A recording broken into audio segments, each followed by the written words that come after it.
Hi, you're listening to Oh Crap with Jamie. This is a podcast for parents working hard to break the cycles while dropping the F-bomb a lot. I'm your host, Jamie Glowacki, and I am the author of Oh Crap Potty Training and Oh Crap I Have a Toddler. And I am so happy you're here. Hey guys, welcome. Oh my goodness, we have reached like 100% humidity here today in Rhode Island, and I can't even use my fancy new headphones that I use to record now because it just like heats up my ears and I end up getting all red. And I literally just took Maverick out, got up super early this morning to get him out while it was still relatively cool. And we were on the trails at 4 a.m. and we're both like overheating. I came home and took a freezing cold shower. And now I'm in the lightest thing I own and trying to record here in the morning before it gets crazy. So today I wanted to expand on the bite-sized nugget I did. This is the Village Part 4, and this is how our digital life is affecting us. I had done a podcast a few months ago about our phones and the burnout that comes from phones and our digital lives, as we've been kind of exploring in the Village series and the burnout episodes I did. Our digital life is really contributing to a lot of the parental burnout I'm seeing and our phones. And if you're new to me, well, first of all, if you've been with me for a while, you have heard a lot of this when I did the phone episode, Burnout and Phones. And I wanted to expand a little bit on that because I think this has everything to do with overstimulation, which wears us out, and which also, I think I see people around me and clients who are like almost frantic in their life, like wild-eyed and like, I just don't have enough time. I just don't have enough time. And they're glued to their phones. And I know I did a poll on Instagram where I was like, hey, how are you? If you guys are feeling overwhelmed or burnt out, what do you think the main cause is? And I gave some, like, you can give like 3 pre-made answers. So I forget what I said, but something like, lack of help, lack of the village, something like that, or, a spouse who doesn't take on some of the mental load, these kinds of things. And I did not put overstimulation, but overstimulation was by far the biggest response I got. So overstimulation is causing us to be overwhelmed and burnt out. Then we have no capacity to cultivate a village or to look outside ourselves because we start getting like so frantic. Now, the number one thing I want to go through is I have always been pro tech. I love that tech has what tech has done for us. And we have so many time-saving devices in our lives that are not actually time-saving devices. And one of the interesting things is I was very late to technology. So I was born in 1968. I'm solid Gen X. And I thought computers were a fad. There were so many fads. And when people started getting their computers and emails, I just thought it was a fad. So I was slow to all of that. I think I finally got a laptop somewhere around the year 2000. And I started to realize that the internet was here to stay. And so since then, I have been very proactive because I was slow to get Instagram. I thought Instagram was a fad. I was slow to Facebook. I thought that was a fad. Now I'm a bit of a dinosaur. I will not do TikTok. I think I have a business account and my business team posts there, but I can't have another app that's meant to distract me. But one of the things is I've always been pro tech with ChatGPT. I was like, I'm jumping on that. I jumped on Bitcoin because I was like, I don't want to be left behind anymore. And so, ChatGPT was like amazing. I was like, oh my God, you can create a grocery list and all these things. But a study just came out that literally we are getting dumber. We're losing IQ points because we're farming out all of our thinking. And I was joking with Pascal one day and I said, I feel like we all went to hell in a handbasket when we stopped having to memorize numbers. So before cell phones, we had to literally memorize everybody's phone numbers. And we could memorize a lot. When I waited tables or bartended, I could take a table's order, a table of 12 without writing anything down. Like I was so good at memorizing. And now we farm out any sort of thinking to the point that like even Googling or whatever search engine you use, you still have to kind of noodle the right search term, right? To find what you're wanting. But with ChatGPT or whatever AI you might be using, you can just punch in your thought and they'll give you an answer. They'll give you a biased answer because they figured you out, right? You often have to ask. I just learned this. It's a language learning model. It's not like, don't do research on ChatGPT. And sometimes you have to ask it. So mine like literally talks in my voice because of how I ask it questions. Like it responds with, it talks like me. It drops the F-bomb. It's sarcastic. It is, it's like, slay queen. It's just really funny. But occasionally I have to ask it, are you lying? Because that's what you think I want to hear. And it will say yes. Yeah, totally. And so I think it's really important to remember that. And it's making us dumber because we can just punch in any old thought. It gives us it will do the searching for us, which can be handy because you don't get pop-up ads and all these things. But people are becoming dumber. And I can attest to this, guys. Just take a peek. Just go to any one of my Instagram posts and start reading the comments. And there are some doozies. And there's trolls that I can't stand. And that's just a nature of the beast. And I hate it, but whatever. But what is scaring me is in the parent population, I'm seeing more and more parents not able to extrapolate a thought. And that's getting spooky. Like there's just some things that are part of childhood, part of parenting, and people are asking, I can't think of anything right off the top of my head, but I'm like, there's nothing, but I know, even with overstimulation, what we can go on that. People are like, my kid just will not shut up. What do I do? And I can't make your kid not talk. And like, what tool do you think I have that would be able to keep your child from talking? Like, that's a weird thing to ask, right? And so I'm like, yeah, but if you think one step in front, how could I possibly have anything to say about, like, there's no tool that will prevent words from coming out of your child's mouth. Tape their mouth, not appropriate, right?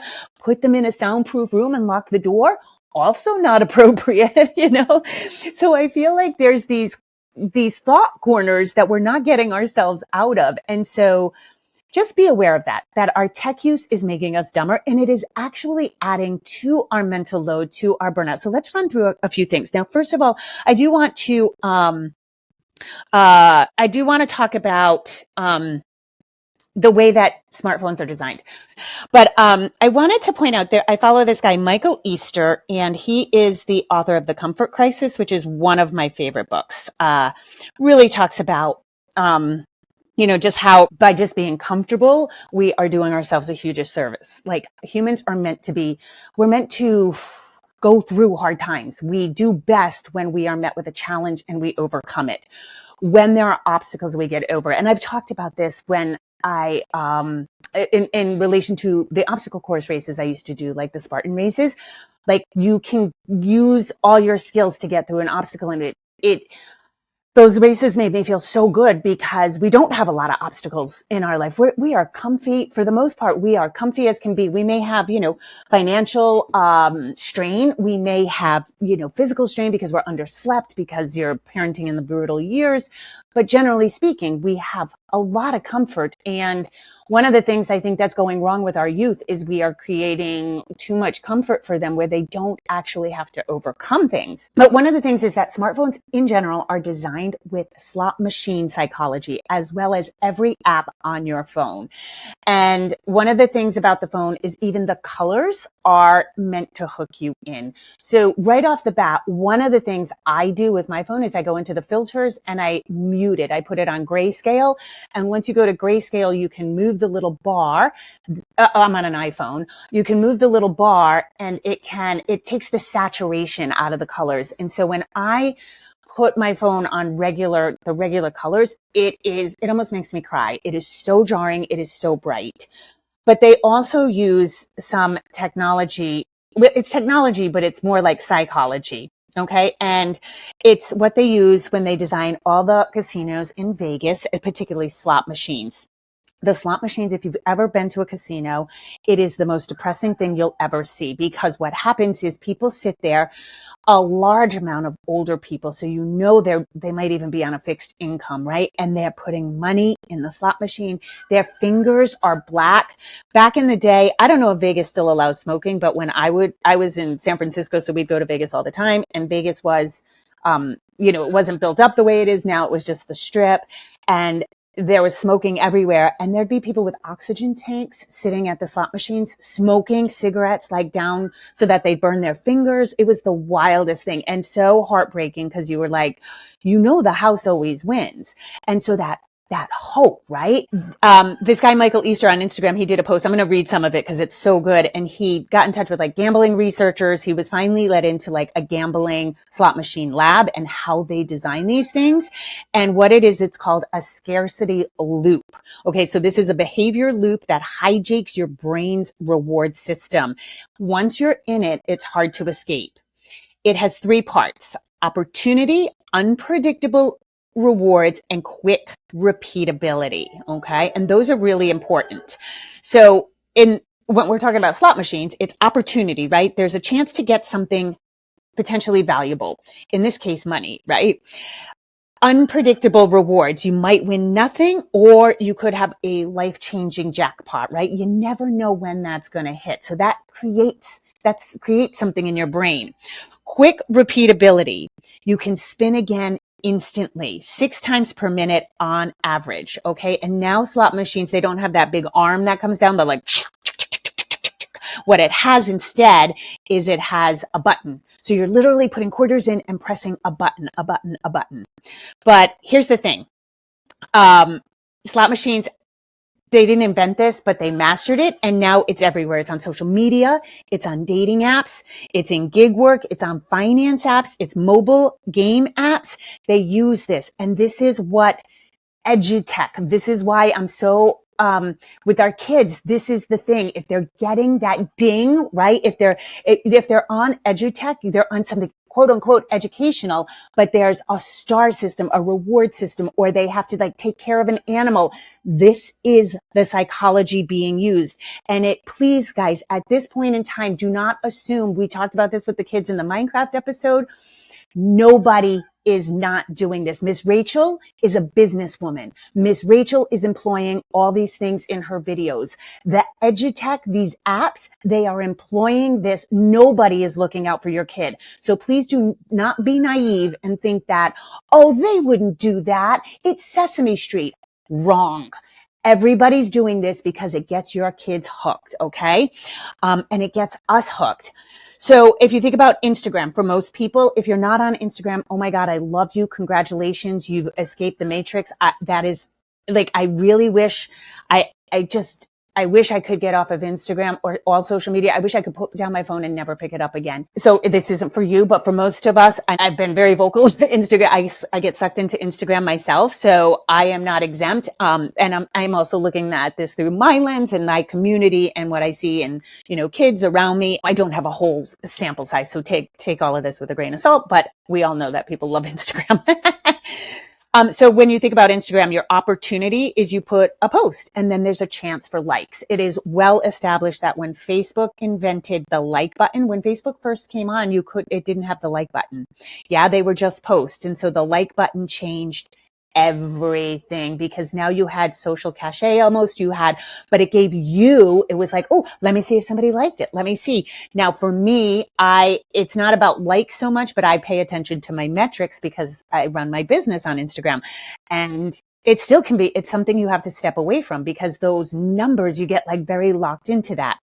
The unpredictable reward. You never know. One post that you post could be 2 likes, right? Or you could all of a sudden have a viral post. And this has been happening to me. Now, this may not exactly be what you experience because you may be posting, you may have, a few followers because you just use it to keep up with people. So this may not be something you're hooked into, but be aware of it if you are hooked into it. And it has quick repeatability. You can keep checking and you can keep posting. You're not addicted to your phone. You're addicted to this scarcity loop. Okay. Uber uses it in their business model. If you drive here, you can earn a bonus. If you drive longer, you hit a surprise goal. If you keep going, another offer pops up. It's a slot machine for your income. This loop hijacks your ancient survival wiring, right? Our ancestors had to search repeatedly for food, never knowing when they'd hit the jackpot, like a berry bush or a successful hunt, right? Now companies exploit that same system for attention, engagement, and dollars. Yeah. So this is designed to hijack our brains. And the more I dig into this, the more it's scary. Here's the thing for me. My own personal experience. I don't know, maybe 6 months ago, I forget how long ago, I wanted to look at the weather. So I got on my phone and I went to look at the weather. For 3 different times, I found myself 30 minutes later scrolling Instagram with zero memory that I had not looked at the weather.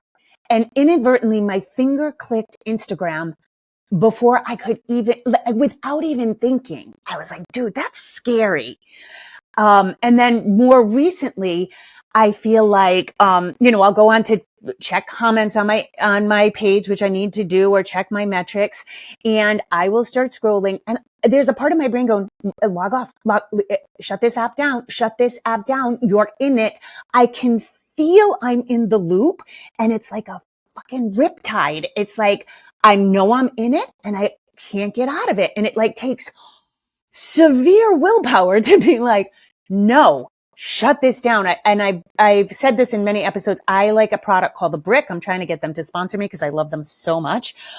This is just a little device that is magnetized. It can be on your fridge. It's super easy.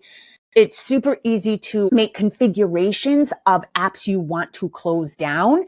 And that way you still can use your phone, but not do this thing that I did with Instagram, which is like just instantly go there without even knowing it, or being caught in a current of this scarcity loop that I can literally feel. A part of my brain is saying, shut it down. And the other part of my brain's like, fuck off. I'm having a good time. And it feels like when you're doing that, my sensation is, oh, I'm relaxing. No, I'm not. I'm just flooding my system with dopamine, which is not relaxing. So one thing you can do starting off when we're looking at our phone use, the rest of this episode is going to be like kind of concrete things we can do, but look at where your use is going and why this is so overstimulating and wrecking your parenting and making you think it's your kids that are overstimulating you. I'm going to say this 900 times. It may go on my gravestone. There's many things on my gravestone by this point, but your kids are stimulating. They are little, they are volatile, they have no impulse control or executive functioning or prefrontal cortex. These things are not online right now. Your kids are going to stimulate you. Therefore, it is up to you to be fairly brutal about other stimulating input. That's on you, the adult, to control. You cannot control the overstimulation of your kid. I hope you have help and you can get a break. I hope that your children are learning independent play. We go through these things on this podcast so you can get a break. But one of the things on that poll on Instagram that I had asked, and I forget if I mentioned this in the bite-sized nugget on overstimulation, is I can't get into any flow. That's what's crushing me. Dude, you can't. That's part of parenting in the 0 to 6. There is no flow when your kids are awake and in your care. There is no flow. They are needy. They are interrupting. They are immediate. They don't just need a popsicle. They need a popsicle right now. They need you right now. So know that. So the expectation that you will get into flow, that's something you have to take care of. Every task is going to be truncated, okay? And it's going to be interrupted. So the very first thing I want you to do though is check your screen time and not just the hours. My phone, I typically have, I used to be really bummed out because my screen time is like 8 hours. It's insane how much 8 hours a day, my phone is in use. So I am trying to cut that back. But then when I go through the individual apps, a lot of that is podcasts. Okay. A lot of that is music. A lot of that is, like if I'm using a workout app. And then there'll be like Instagram, and then my Instagram use is actually not that tragic. And so I'm like, okay, whew, because otherwise 8 hours would be ridiculous. So check your app and like, where are you literally spending your time? Because that's going to be really helpful, because you may think, oh, I just need to not do social media. That may not be true. Okay. So let's go through some of the things that you use your phone for that you may not need your phone for. I always think if we can go analog, it's better. Your computer, I don't know. Most laptops, I don't think, don't have scroll feature right on the screen. I could be wrong. My laptop is pretty new and it doesn't have that feature. We know there's power in the scroll. I think that's the quick repeatability thing from the scarcity loop, right? Typing and the screen, everything about the computer is not as hijacking as your phone. So anytime you can do work on the computer, and believe it or not, you can do Instagram from your computer, from the app on your computer, it is not as easy, because you have to often take the picture or video with your phone and then you put it on your computer. So it takes a little bit, longer. So one of the things I did is I deleted Facebook from my phone. I'm not really on Facebook anymore, but I do keep up with some groups, but it will incite a scroll for me. And so it's just on my phone. And so if somebody texts me a funny meme or something from Facebook, I literally have to take that URL. I have to post that into my notes. And then when I'm on the computer, click it there. So I do this extra step that makes it harder for me. To just inadvertently go on, or unconsciously, I should say, go on and scroll. But when you look at your screen time, I think it's really telling. And that way you don't, if you're spending 30 minutes on Instagram, but you feel like you're spending more, I think that's okay, right? When our screen time pops up, I think it can be really jarring. We'll be like, oh my God, I spent 8 hours on my phone. But like, okay, yeah, but 6 of that was because I drove to New Hampshire and listened to podcasts the whole time. So we want to minimize that. But, all right, let's talk. Actually, we can jump right in with podcasts. I love that you're listening to this. I don't want you to stop listening to my podcast. But I know for myself, I love podcasts, and I love them as I'm cleaning house. I often have to drive far, doing yard work, but it can be, you are taking in information. And if you're taking in information, it's still somebody talking kind of at you. It's not a conversation that you have to take part in. And you may be getting a lot of information and you can overdo it. It also can be one of those places where, maybe you've got one headphone in and you're trying to listen while you're cleaning up the kitchen, and then your kid interrupts you. And now you kind of missed what the podcast was saying and your kid interrupts you and you're like, it makes you edgier.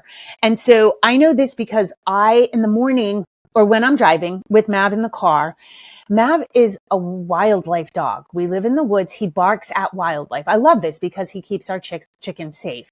But what happens is I live in the sticks. And so there's lots of wildlife on the road. Like there's turkeys and coyotes and shit. We have emu farms, and sometimes there'll be emus on the loose. And there's all kinds of wildlife in where I live. And so Mav will super bark, and it will sometimes be almost close to my ear. It triggers me. It really I get but one of the things I noticed is what triggers me is that he interrupted my podcast.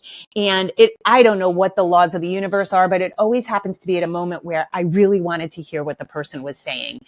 And so I realized when Mav's in the car, I can't listen to a podcast because he's going to bark and I can't control his barking. And I probably could, but I don't want to. And I can't control the other input I'm getting because I got a volatile being in my car and I don't have peace and quiet where I can listen uninterrupted. There's no flow. So I'm putting down, I'm not listening to a podcast at that point in time. And this is something to keep in mind because podcasts, they can be educational, they can be awesome, but they also are input. And what you guys need at this point in time is probably silence. You don't need more input. So I want you to listen to my podcast, but maybe just mine, nobody else's. Weather, time, and alarm clock, and flashlight. Those are 4 things that we often use our phone for that we think we really need our phone for.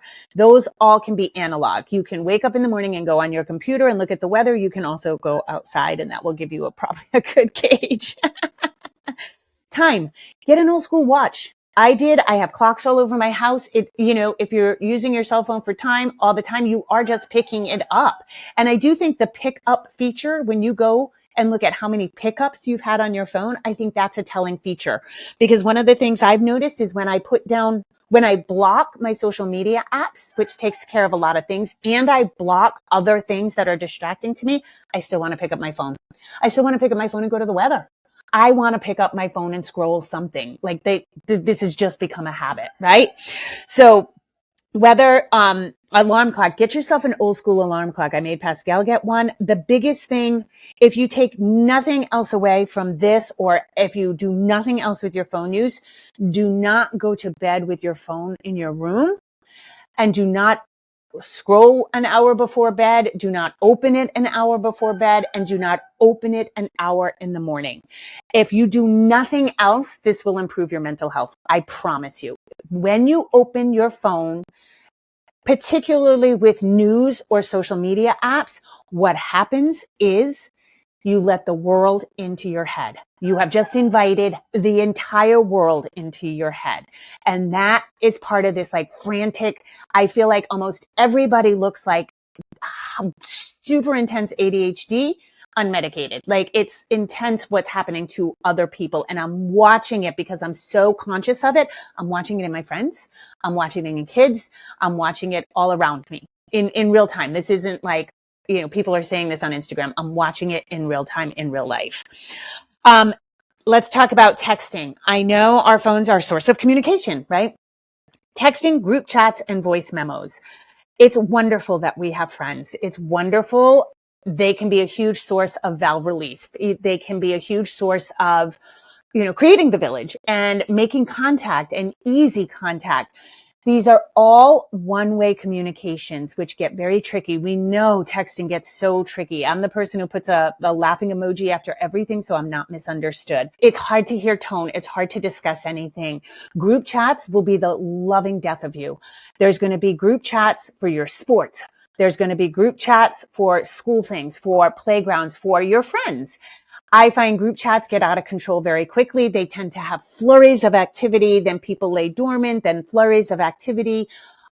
They can be fast if people are, I have friends and we get in a joking mood and it's like, somebody's always gets their feelings hurt because somebody goes over the edge. Somebody's too sarcastic. Somebody is saying something humorous that somebody else doesn't find humorous. Try to avoid group chats as much as you can, but also put them on do not disturb. Also, you can block your texting if you need time. So we existed, we had emergencies, we found each other. Like I'm really, the idea that we have become absolutely, we absolutely need a communication device on our person at all times is the strangest thing. And it is so new to history. And people don't, I have a hard time with this. I'm a fast responder. I am a fast RSVPer.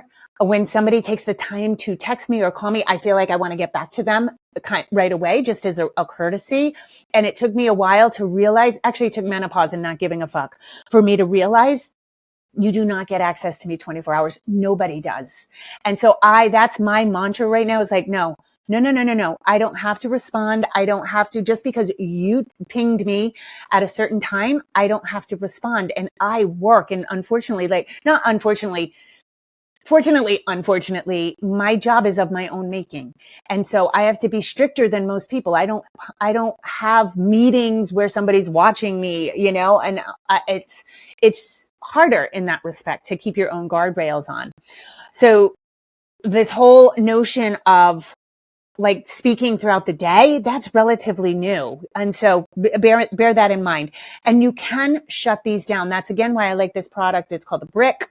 It allows you to just make configurations really easily, much easier than how to do it natively in your phone. And if you do it natively in your phone, I've seen those fail. So even like if you have a preteen, and you're doing some sort of like app blocking or watching their phone use or something, those things they don't have fail safes. And so they can collapse. So you're a mom, you're probably also using it for like emails, signing kids up for things, right? So you might be at the playground and people always say that like, oh, this mom was on her phone and not playing with her kids. Hey, fucking don't play with your kids. And if the playground is where you want to use your phone, absolutely, totally fine. But recognize like we're doing a lot of work on our phones as well. And it just perpetuates that keep my phone in my hand. I need communication. So emails is something you can go analog. That is one of the best things I did was make my emails analog on the computer. And it takes away the franticness of I need to know everything right now. I need to know everything right now. We don't. And maybe if you're getting concert tickets and you need to be like right on the edge there, or, signing up for camps. I'm not in that world anymore, but I hear it's brutal. Like you have to be first in line or you don't get into the certain camps. Maybe for those things, but this is something you could do and you can devote time to, maybe when your child is watching a slow moving program and you get a break, or your spouse or the kids in the gym daycare and you have a little extra time, that might be the time that you do that. I also think that time blocking, instead of trying to keep up with all these things all at once, I think time blocking is really effective. It's not an effective tool for me for life, for making my schedule, because there's too many variables in my life. But I do set some time aside during the day. Like now for the next hour, I'm going to reply to texts and emails, and then those get shut back down. So I have concrete times instead of, I think part of all these uses that we have for our phone is we pick our phone up, we start something, we get distracted, then our kid says something, our kid has a big feeling, we've been distracted. Now we're overstimulated because we're trying to do 17 different things. So think about that. Like you wake up in the morning, you check the weather, it's your alarm clock. Now you look at Instagram, you're not going to be on it for long, but you still got on there. Now the whole you need to know if the world's blowing up or not. What the hell is going on with the world right now?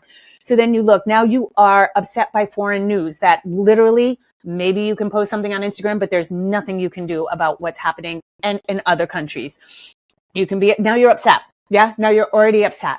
Now you go, now you're trying to get breakfast ready. Oh, you saw a cute recipe on Pinterest. You might look for the recipe. Recipes are another thing, right? Now you're scrolling your phone for the recipe. You have to go through the 9 freaking pages till you get to the recipe because they don't have the jump to recipe thing, right? And now your kid comes in and they have a huge feeling because their sibling hit them. Now you need to put everything down and go attend to them. And you're like, my kids are so overstimulating. No, you got off on the wrong foot. You started stimulating yourself the minute you woke up, right? Sorry, I know I'm sounding harsh, but we've got to look at this because it's not your kid's fault that they're having a problem. Okay. A couple of other things. Obviously, social media, we've talked about that. Even music is input. And I love music and I love kitchen dance parties and those are great. And if that blows your steam, absolutely. But also recognize it is auditory input. Okay. And it has its bonuses, but are you there are some days where I just want to hear music on high volume. And then there are other days where I've gotten really good at like, fuck, I just need it quiet. Yesterday, I had a really hard day. I don't know what was happening, but I could not make 2 thoughts stick together.